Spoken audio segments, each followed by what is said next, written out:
Magandang araw sa ating lahat, guys.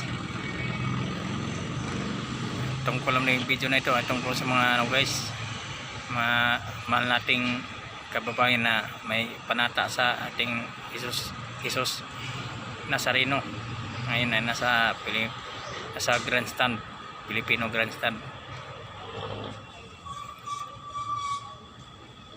Ang paalala ko lang, guys, na baka maraming nakalimot na ang ating mga magulang, ipaalala na tayo na huwag na magdala ng mga bata, guys, dahil hirap magdala ng bata pagdala ng maraming mga tao, dahil yung sa paligid hindi makontrol yung amoy. Yung sa atin mga matanda kayang kontrolin yung kung ano ng amoy, maamoy sa paligid. Ay yung bata hirap na, baka pag-uwi may asma na yung bata.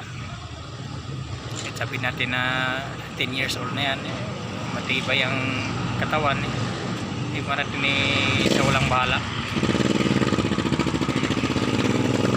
Kailangan pag pumunta tayo doon, huwag na isama ang mga bata, kasi mahirap ng hindi natin masabi kung halimbawa magkagulo. Isa din yan, mga tayong mga matanda na madali lang makatakas, magkagawa ng diskarte. Kung may kasama ng bata, mahirap na, guys. Kung may mga bata bang naisama sa bahay na lang, manood na lang sa telebisyon.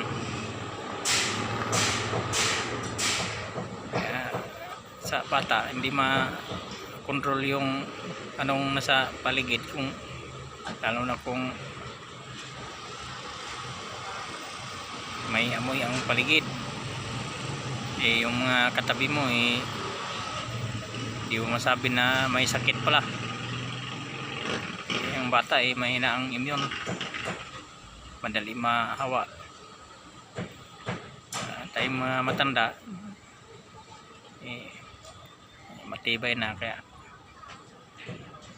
okay lang, saka kaya natin kontrolin yung sarili natin. Pag may dumaan na amoy, pwede tayong huminga ng matagal. Ang bata hindi pagka hindi na makontrol yung nila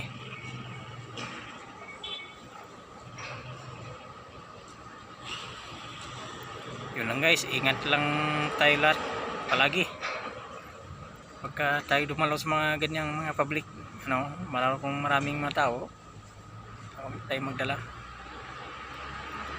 Salamat sa panonood, guys.